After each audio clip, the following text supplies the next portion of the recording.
गांव के पीछे वाले जंगल में एक बहुत बड़ा तोता रहता था।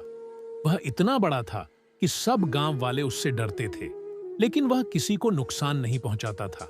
एक दिन गांव के बच्चे पिकनिक पर जंगल गए और रास्ता भटक गए। तभी बड़ा तोता आया, अपने पीठ पर बच्चों को बिठाया और उड़ाकर गांव पहुंचा दिया। अब बच्चे हर रविवार को उसके लिए चावल और दाने लाते हैं। सब उसे प्यार से बुलाते हैं, बड़ा माई तोता।